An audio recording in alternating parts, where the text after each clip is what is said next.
Welcome to the Married Moto Podcast. Hey everyone, welcome to episode 9 of Married Moto Podcast. This is going to be a little bit of a different episode. We are going to combine our reaction to Unadilla a couple weeks back and also Bud's Creek from this past weekend. And then we're going to do a preview of the championship round at Ironman coming up this weekend. I'm so excited. It has come down to the wire between the Lawrence brothers, and then you got Prado's doing better, and Deegan's doing better, and lots of storylines. It's going to be an amazing ending to the championship of Pro Motocross 2026.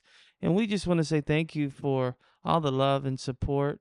It has been just so overwhelmingly great to be able to start something like this, my wife and I, and all the love and support has just been incredible, and we thank you for that. And this is just the beginning of what we want to do with our podcast and our brand, and we just want to say thank you. So let's just jump right in here.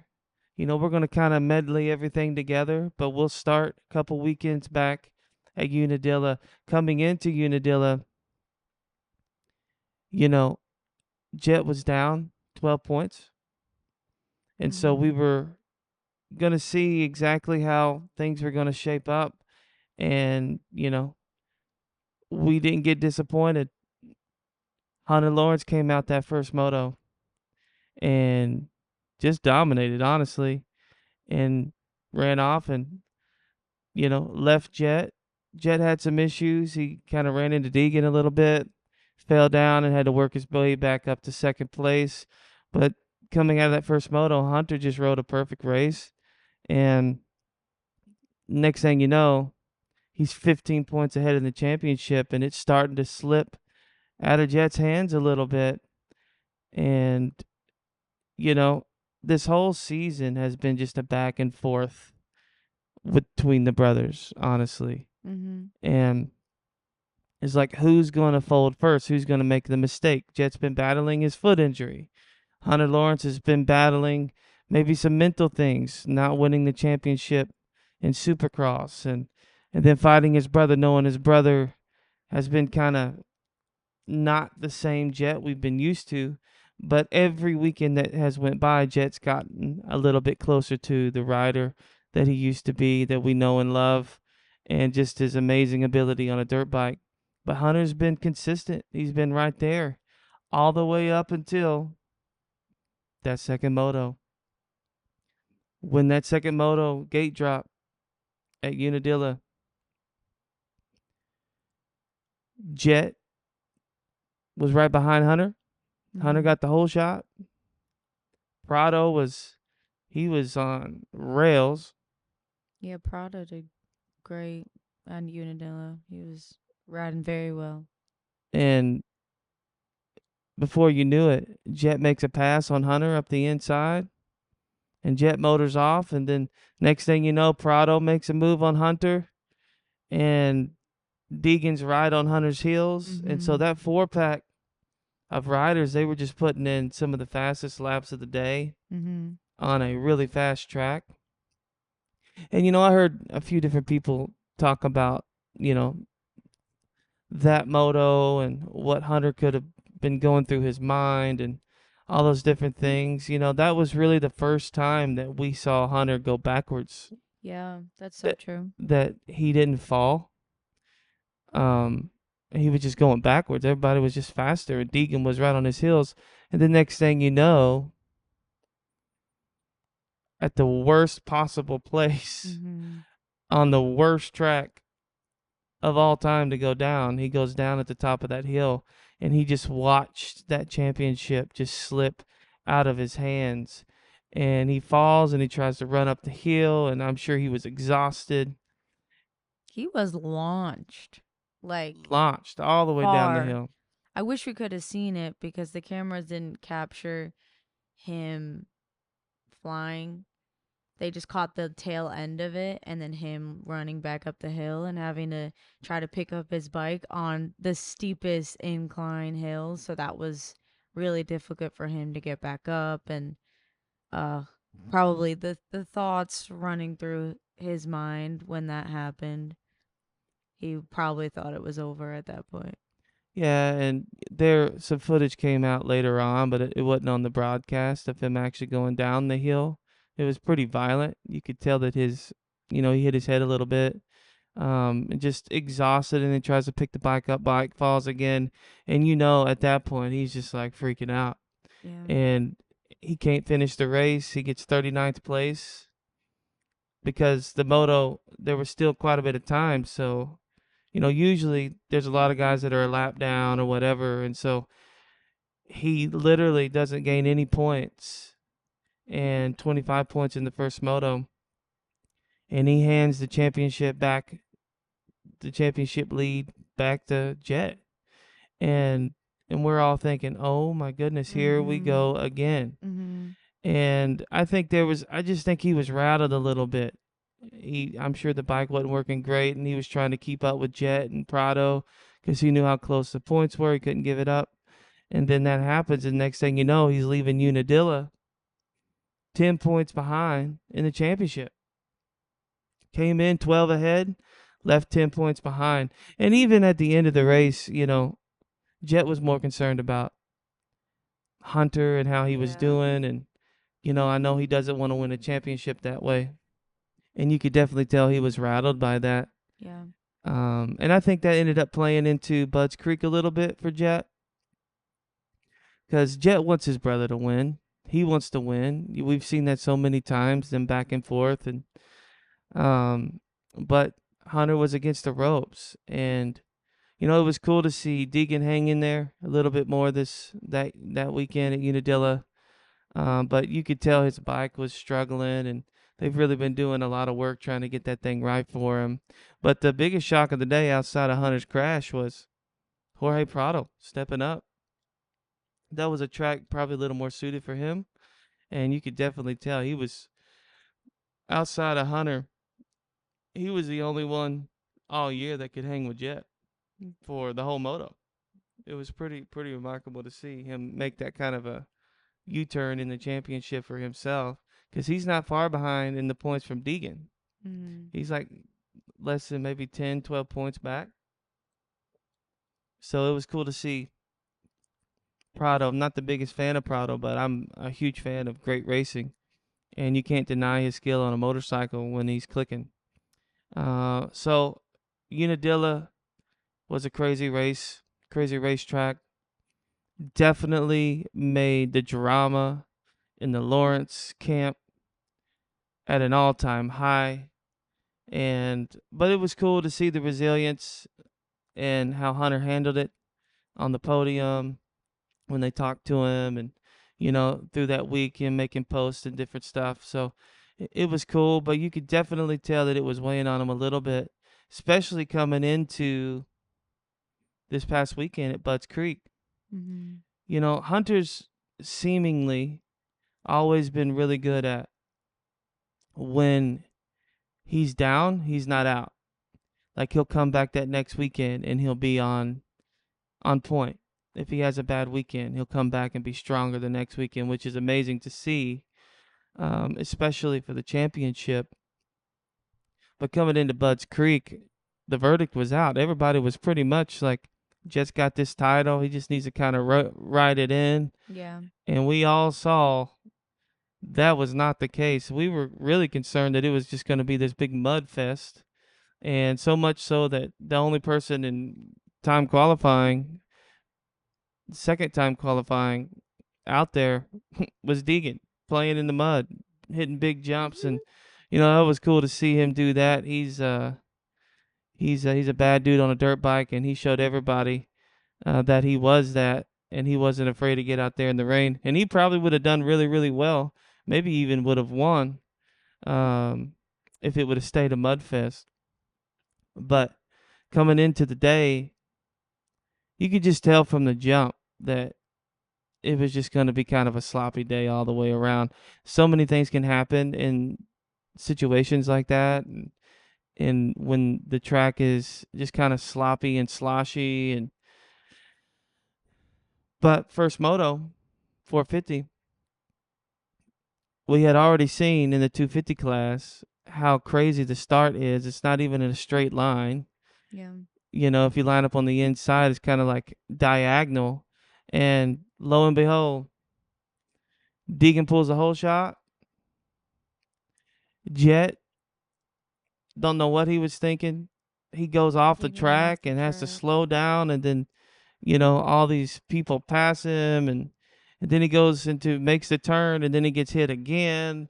So next thing you know, he's like in 30th place. And if the championship would have ended right there, he'd have lost it. Mm-hmm. So he had to put on a crazy ride. And it was cool to see him kind of go through the pack like that. But it was just a tough race for him, and he could only get up to 5th place. So, and Hunter ended up winning that moto. So a big bulk of the points were right there. Yeah. And Worst thing for Jett. the worst thing for Jett Yeah. as far as a championship. But I do believe that in Jett's mind, obviously he's a racer, he wants to win. But I think genuinely after that first moto, I think he actually felt great because all the points that he got back on his brother the weekend before because he DNF'd, he pretty much lost all those points going into that second moto. And I think genuinely, I believe that Hunter thinks that he can beat Jett. 100%. But I don't think he thinks he's faster than Jett. Jett knows he can beat Hunter because he's done it so many times. But he also wants to do it in a way where it proves, hey, I'm the fastest dude in the world. And that was on display in that second moto. He got another bad start, Jett did. And Hunter is out front again. I mean, just riding a flawless race. Hunter was perfect. Outside of not getting fastest qualifier, he was perfect. He was behind Deegan that first moto for like half a lap. Mm-hmm. Motored away, he was gone. He beat Jett by 80 seconds in that first moto. Who would have thought we'd ever seen that? And that was done by his brother. And I'm sure Hunter gave him crap for that all week. 100%. Yeah. Down at the dog pound. Mm. But Jett put on a great ride, came back to second in that second moto. But for the first time in a long time, Jett ended off the podium. He got 4th overall. And, if you do the point swing, Jett came in 10 up on Hunter, and he left 1 point down. So he lost 11 All points. the points that were gifted to him Right. at Unadilla. Exactly. That was unfortunate for It sure. was unfortunate. But it was also a cushion for that to happen, because if that didn't happen at Unadilla, he would have been even more down this weekend. So the fact that he had that gifted to him at Unadilla, he was able to leave this weekend 1 point behind Hunter, which was like a huge blessing. Yeah, and I think too, Jett having that 10-point buffer knew whereabouts he had to kind of get to in order to keep things close. Mm-hmm. So I'm sure because it was so difficult to pass and how sloshy and nasty the track was, he just wasn't willing to put it all out on the line to try to get back up to, first or second. And he just kind of mailed it in and got 5th. And, it was a cool ride, though, to see that. But Hunter was perfect. He went out and he did exactly what he had to do to stay in this championship. And if you think back to the Supercross championship, he did the same thing. He lost a bunch of points, gained a bunch of points. We were at the race in Nashville where he kind of put it to Roxon and ended up winning a very pivotal race in that championship there in Nashville. And Roxon kind of choked a little bit, and then obviously we all know what happened at the end of the season. But it was cool to see Hunter bounce back. We like Hunter a lot. He's a class act, and he's more analytical. Jett's more just grip it and rip it, so to speak. And I heard James Stewart say something this week on his podcast that was very interesting, but I actually agree with him. He said that he thinks that Jett, and I've heard other people say this too that are close to the Lawrence camp, Jett operates, he loves the big moments, like Deegan. Deegan loves them too. Yeah. Um, but Jett loves the big moments, and we have yet to see a moment too big for Jett. We're going to find out this coming weekend just how much he's willing to go be what God's called him to be on a motorcycle. And we're going to see if he's going to put it on display. But I actually think, because they all got to be on point, but there's a good chance Jett comes out and just goes, hey, it's a winner take all. So who's going to be the baddest? He does it every time. Every time. Like, Every time. who's going to... SMX. Right. It gets close, and then he just lays down the gauntlet. And I think we're going to see probably some of the greatest riding of the year from I'm Jett. excited. Yeah. And I think we're Hopefully. going to see some of the greatest riding of the year from Hunter as well. I actually think we're going to see some of the best riding from Hayden Deegan, from Jorge Prado. Those four guys right there, especially if, Prado and Hunter can't stand each other. Deegan and Prado, I've seen them fist bump, so they're probably pretty cool. They don't want to get into nothing crazy. But Jett and Hunter, they can't stand Deegan, and Deegan can't stand them. Even in the press conference, they asked Hayden, "Hey, who do you think's gonna win? But since you're out of the championship now, like, who do you think's gonna win between Jett and Hunter?" And he's like, "I don't care about either one of them. I want to go put it to him." And that's a dangerous game because I think, honestly, he doesn't care for either one. But if he's got an opportunity to kind of push Jett around a little bit, or get in the mix, or ride a wide bike, or get in the way, That's so true. Yeah. he ain't going to care about the championship. So true. Because either way, nobody else can win it but Jett or Hunter, no matter Right. what happens. Right. They're too far ahead in the points. So the next person in line is Deegan. And but coming into this last round, it is going to be crazy. And you got to think back to Motocross of Nations this past year. Hunter came out and absolutely dominated at this track. I mean, dominated. Put Jett on skates. Jett couldn't hang with him, couldn't get close to him. Hunter just boom, boom, gone. 1-1. Jett got 2-2, I think. But this is a great track for Hunter. This is a great track for Jett. This is a great track for Deegan. And it's all going to come down to really one thing. Who gets the whole shot? I was literally just about to say that. Whoever gets the whole I was shot, gonna it's say that. game on. Yep. But I They do have think to, because they can't be in the way of any other riders. I mean, because they're all racing their race too. Right. They don't really care about the championship. So whatever they got to do to make their money and, people got race their bonuses race. on the line. Exactly. They're going to do that. They're not just going to let them out the way because they're fighting for a championship. So this whole thing with Deegan, being in the mix and, getting his starts, perfect. He's pulled he pulled the whole shot at Washougal. Mm-hmm. He went down, but he pulled the whole shot at Unadilla. He pulled the whole shot this past weekend. And when he's not pulling whole shots, he's 2, 3, 4. And Right. So he could play a big role in this as a spoiler. Right. And this is a really good track. It's kind of technical, but it's also big jumps and fast. And I tell you who we didn't talk about that was good to see up there, Moto 1. Tomac. Toe We smack. missed him. Yeah, it was cool to see that big number 3 up there giving the berms, beating them up. He ran third place for a long time, and then Then he ended up getting passed by Prado.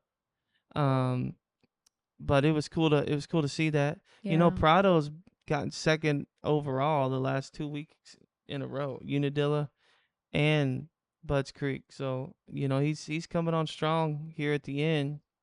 Um, Mm. but it was cool to see Tomac, some signs of life. Second moto, he got, I think, 15th. So that was not fun.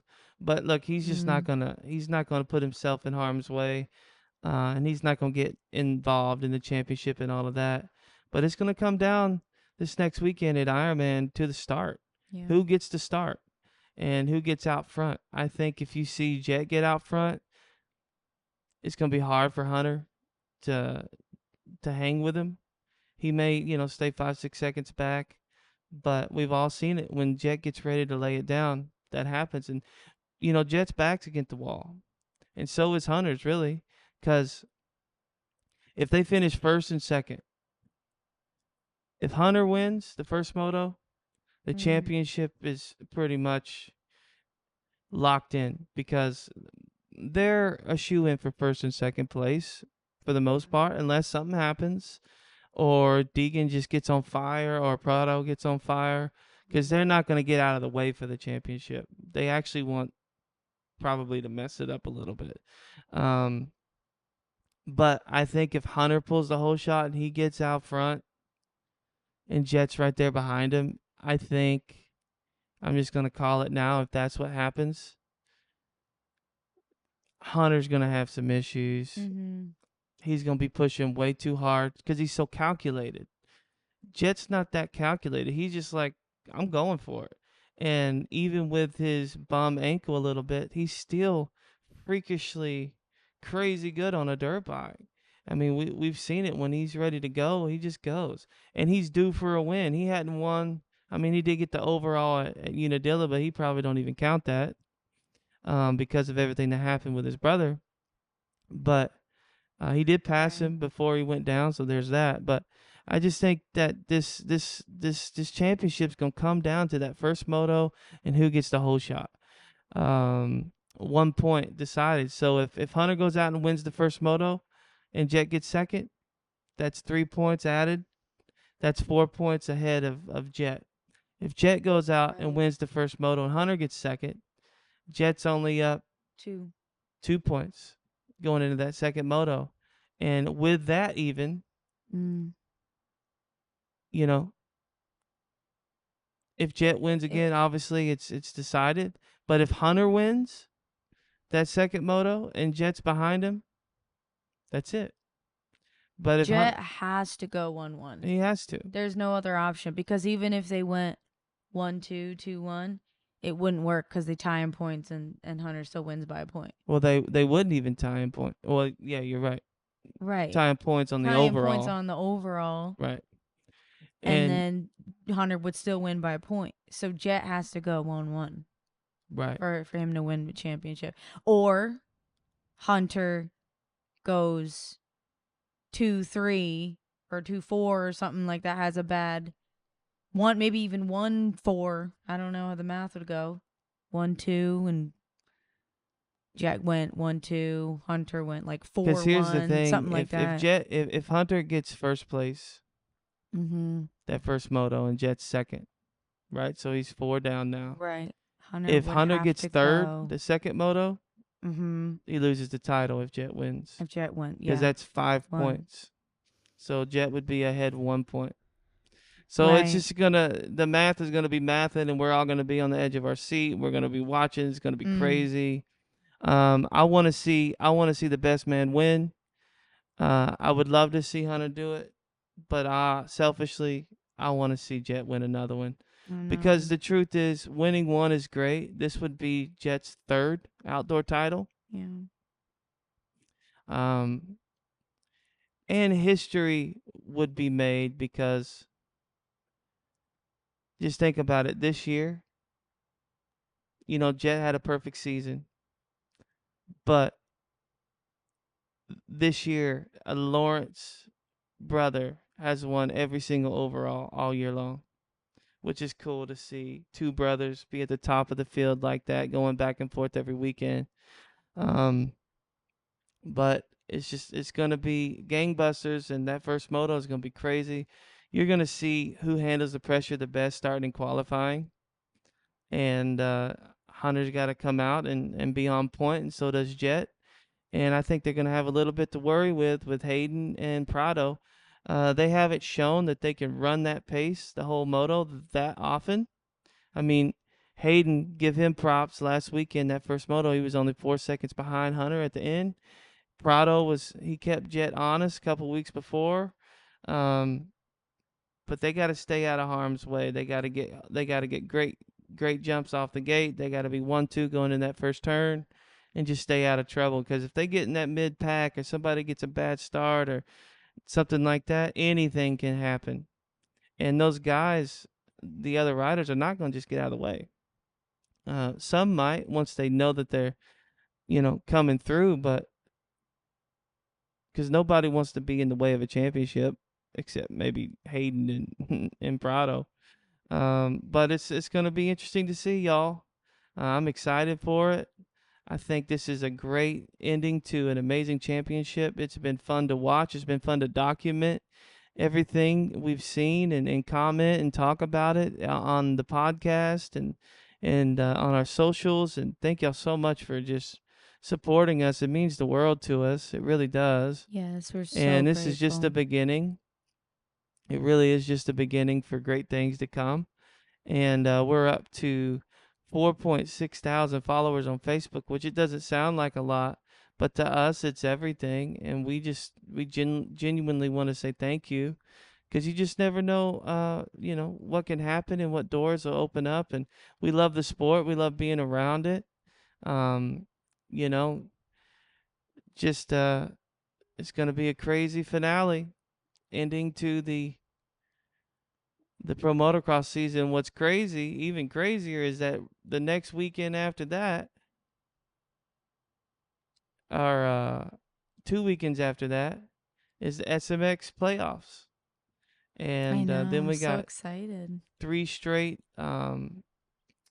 races, and it's gonna be crazy to That's watch gonna that all be fun happen, to watch. Yeah. to see Deegan on a 450 on some newer tracks. And it's kind of a reset. I think Cooper Webb is leading the points right now, the SMX points, so he's gonna come in as the number 1 seed. And we'll get to see Ken Roxon back, which is gonna be cool to see that.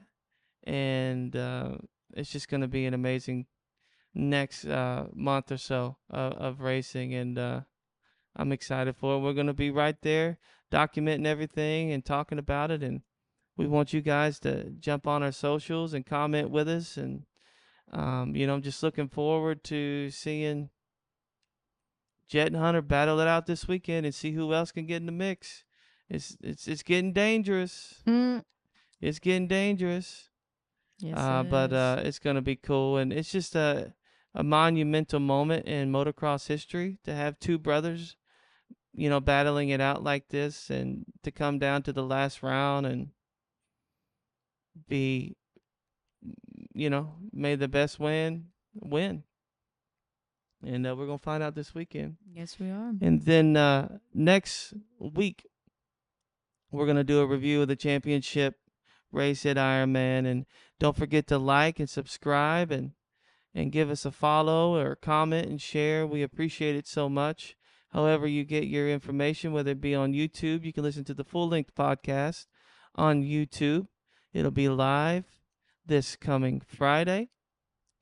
And then you can tune in on Facebook and Instagram and TikTok as well, as we document the last race of the year. Can't believe the motocross season is over already. Can't believe that. It feels like it just started. I know, time flies. It does fly. But thank you so much for joining us for episode 9. Kind of a combination episode, but it's been a blast. Honey, it's always a joy getting to talk motocross with you. We love this sport, and we love sharing it with you guys. And thank you for listening. And we'll see you guys next week for our final episode of the Pro Motocross Championship on Married Moto Podcast. Thank y'all. Have a great week. Bye, everyone.